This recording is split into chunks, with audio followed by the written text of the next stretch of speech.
Good afternoon, everybody. This is Dom. I'm sending this out to our leases team, and it's Thursday afternoon, and I received comments from four of you so far. I expect maybe Thomas and some others to come in maybe later, but I wanted to get this out because the holidays are here, and just to get things moving. I will also be meeting with Sam tomorrow here in the Springfield, Virginia area. We're going to be meeting around 11, I believe, right, Sam? 11 at the Cortado Cafe. So feel free if you're in the area, but I'm sure like Kevin's in Philly, some of you might be in Maryland, but if you happen to live in the area and have nothing to do tomorrow, and you want to talk leases and actually great food, this place is opened by a Middle Eastern gentleman, and his cook, I don't know who his cook is. They do excellent eggs Benedict, paninis, crepes. The coffees are really good. I enjoy his barista, Mustafa, who speaks about 5 different languages, speaks Italian fluently. So I go in there every so often just to brush up on my Italian. But folks, I hope this this video mail finds you well. I want to review what we have so far, okay? So let me get to a template I created that summarizes our observations so far. To explain to you, the left-hand column gives you the APC paragraph number that you'll find referenced within the document that we presented to the APC earlier in November. And then there's the excerpt technical release paragraph number that you looked at, because I didn't want to send you the whole TR. So Word just renumbered the numbers. It was my laziness. I didn't go back and change it. So just as for reference purposes only. What I did was I took the question and answer for each of the Q&As in the leases portion. I recast them here, along with edits you have suggested and some observations and comments you've made. Let me just go through each of these briefly. Question 1, what are the required disclosures if the lease or lease component meets standard 49? Okay, you'll see edits here. Let me go through the comments first. Kevin was asking about detailed or documented disclosures that would be possibly required via the cross-referencing process, if I'm not mistaken. And if there is also a detailed required disclosure for the term and lease amount over the life of the agreement. Kevin, you asked an excellent question. There is overlap in some of this between what's reported in leases, standard 54, and what we report in standard 49 regarding the term of the P3, the amounts. We don't have a crosswalk or a matrix. The best thing we have, Kevin, comes in the additional Appendix B template that shows the respective disclosure requirements for the reporting entity, standard 47, for leases, standard 54, and standard 49 P3s. We don't map them, though.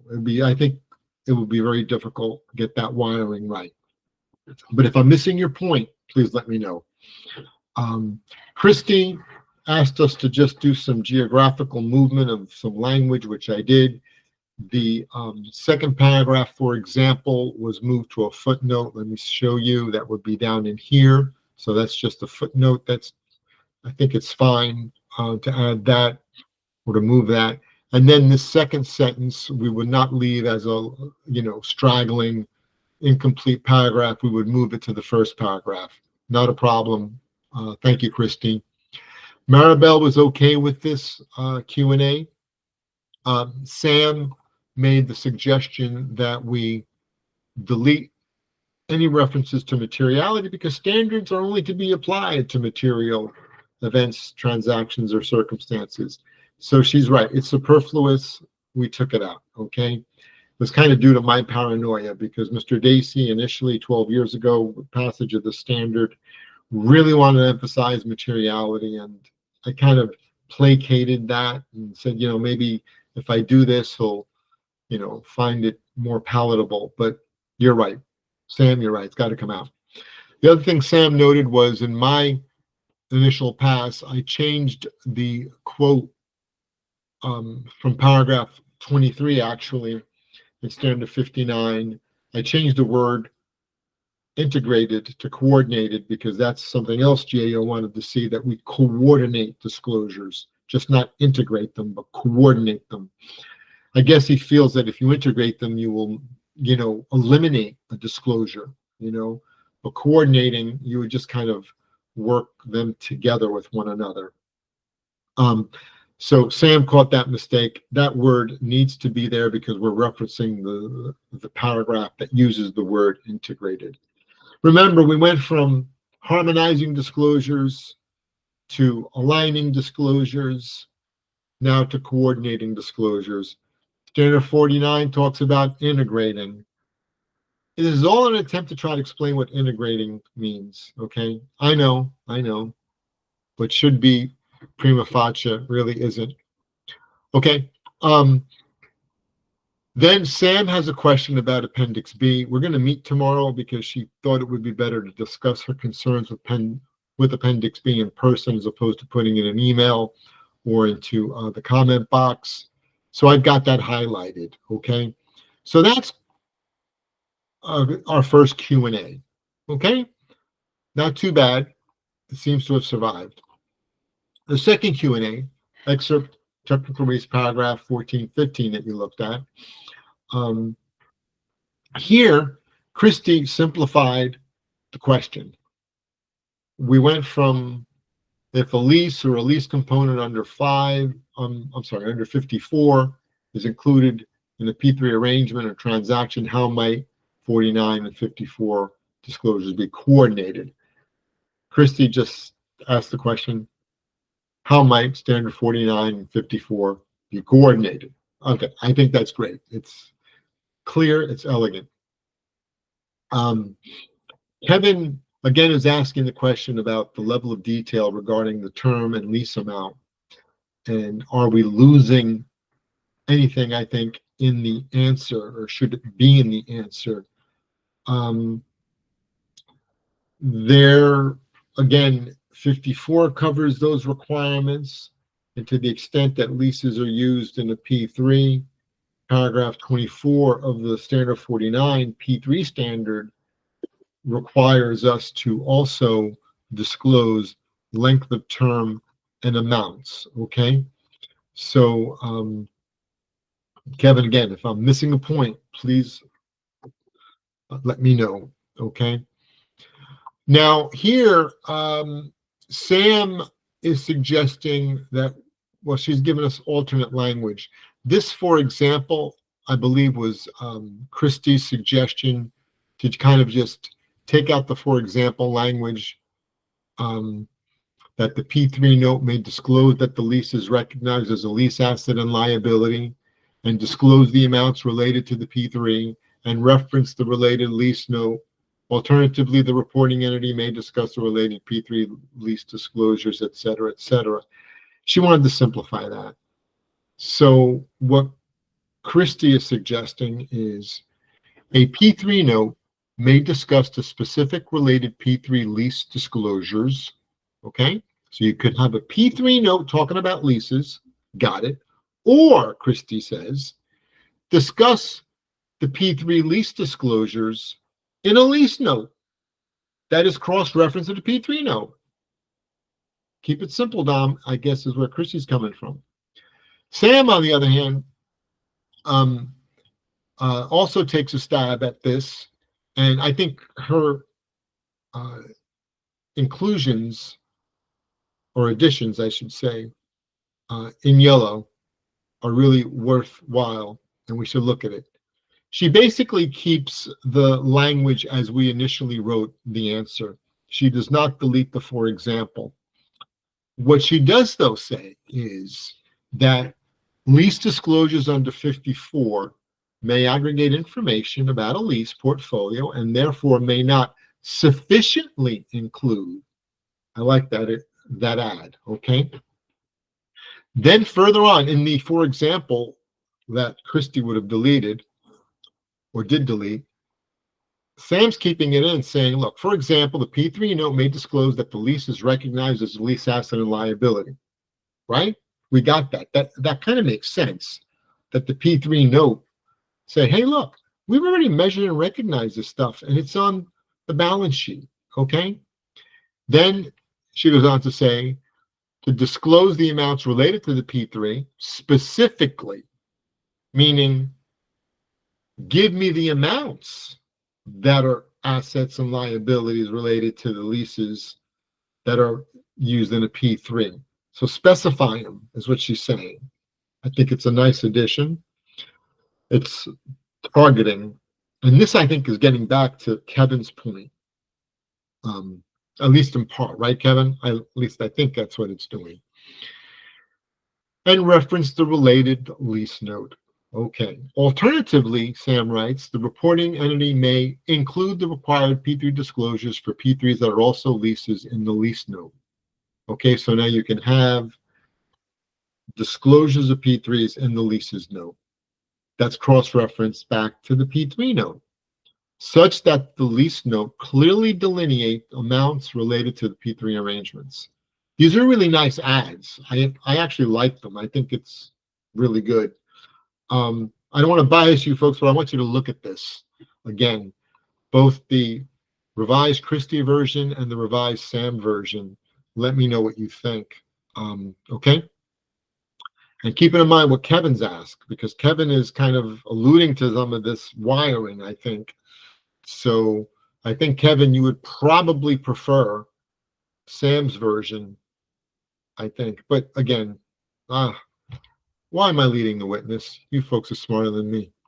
Okay, paragraphs 16 and 17. The question here is, a P3 appears to contain an arrangement or contract that may be a lease under 54. How can I tell if this is a lease or a lease component as opposed to another type of contract or arrangement that permits use of an asset similar to a lease? So how do I tell a lease from maybe a service contract, some type of a service arrangement to use, a rental, if you will, a short-term usage and not maybe a lease? So here we've drafted an answer. No edits were suggested, but let me talk about comments.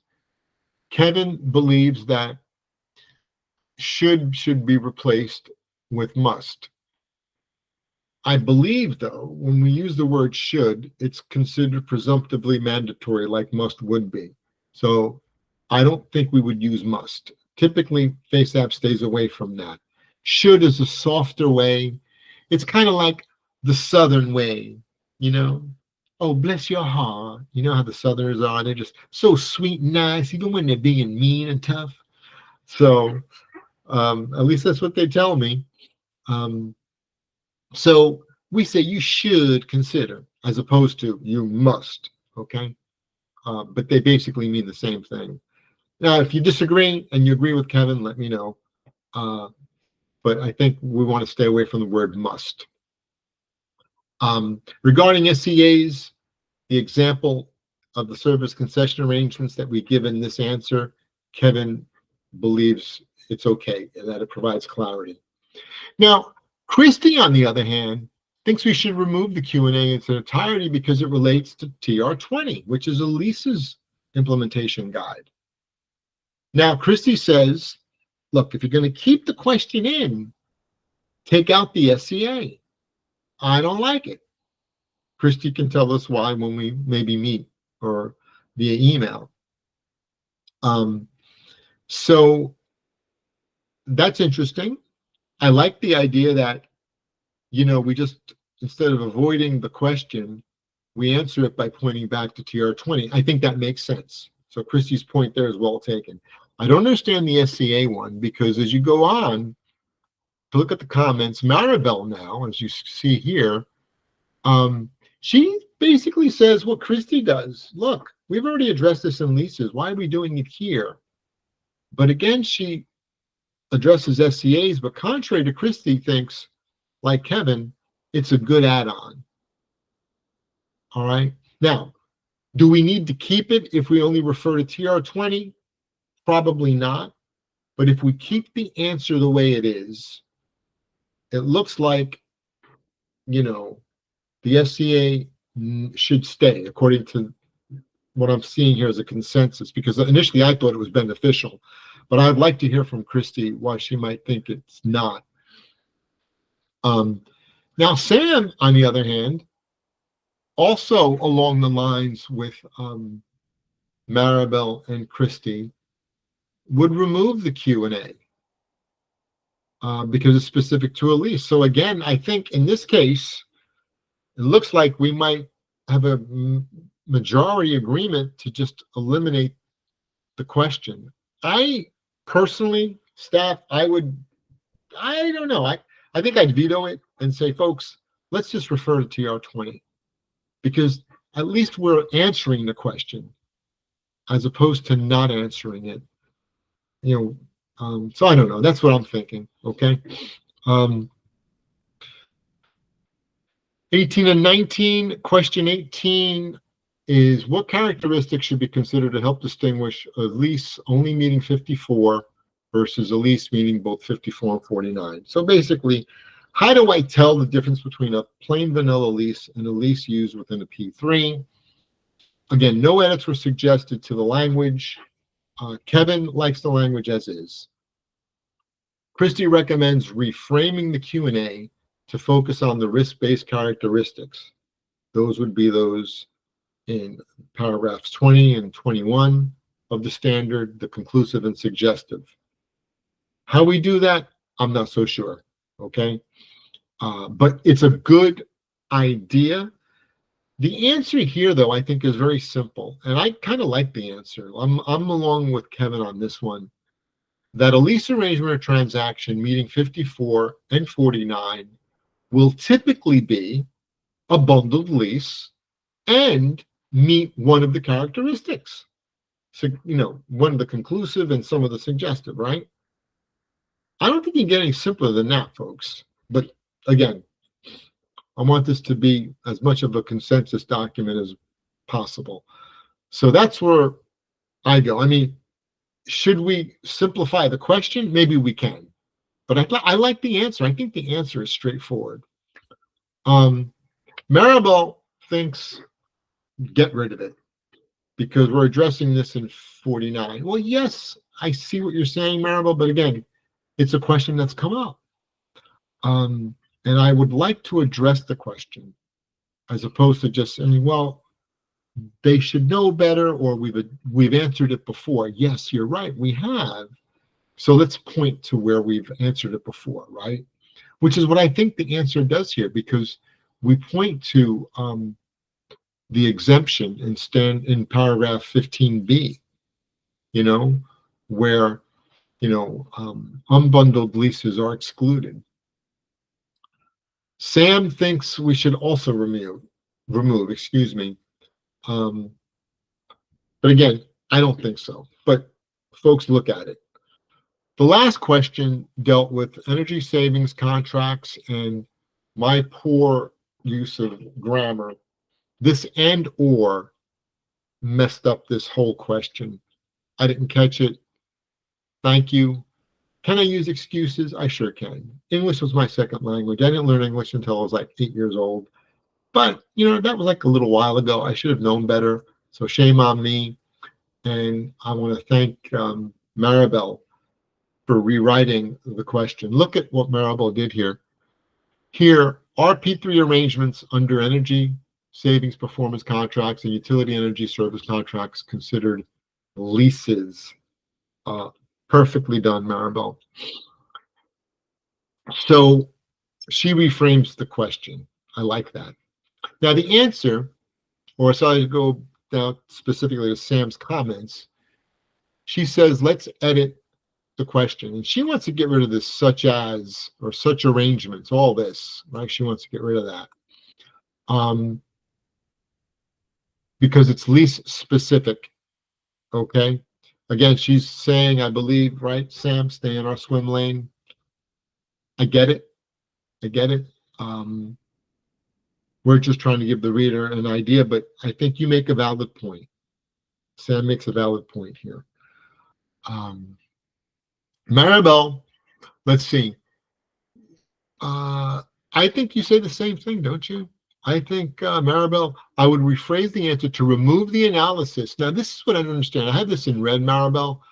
I don't understand why you remove the analysis piece. You know, and again, you do talk about the reason why. You say, since we don't do this for specific other types of contracts, with a specific analysis for the types of contracts. I'm not following that logic, so I'm sorry. Maybe you can explain it to me. But again, you also are suggesting, I believe, to eliminate the basis. The such arrangements are not typically leases. Now, what I would say this, I have no problem taking it out, but I think I'll put it in the basis for conclusions. We have to give the reader an idea why, we're answering the way we're answering. Well, what's the basis? So if we're not referring back to TR20, well, let's go to our basis for conclusion. So I kind of agree that, yeah, we can simplify this, certainly with Maribel's edit, and moving this rationale over to the basis for conclusions, okay? So with that said, folks, I believe we're in a really good place to move ahead, right? So I'm going to send this video out with the document once it's processed through. Of course, I have to wait for the video to process, and it'll process in about an hour. And so I apologize for getting it late today on Thursday. And the idea will be, once we form our consensus, I hate to have to veto and override anything, but if I had to, I'll explain why. Then that language will go into the next version. That'll go to the APC. Okay. The idea is that we get to a pre-ballot draft fairly soon. This might actually be the pre-ballot draft we're working on. Actually, that's what I think we would call it. And assuming everything goes well, we then move to a pre-ballot where only cosmetic edits will be offered by the committee members. And then we go to the ballot, which is the final, if you will, master copy that will be released for exposure and for comments. I got to thank you all. Again, my mother always said, have smart friends and good friends, because they're the ones that bring you success. And you folks really have. I mean, I've been very fortunate with so many of you. You helped make my career here at FASAB quite stellar, I have to say. It's been a great career for me. Kevin's been with me. Gosh, Kevin, should we tell them? 12 years. And so let me thank you. And I want to just wish you a wonderful holiday. It's coming up. Hanukkah's coming up. Christmas is coming. The New Year. The Epiphany. Maybe Kwanzaa, whatever holiday or whatever religion, if you worship, it's a beautiful time of year. And if you're secular, it's still a great time of year, right? You got great music to listen to, great things to think about. So let me not steal any more of your time. Stay close to your family, stay close to your loved ones. We will keep working this, okay? It's a lot of fun making sausage, but it does get dirty. Thank you for sharing the kitchen with me, folks. Talk to you later. Bye. And I'll see you tomorrow, Sam.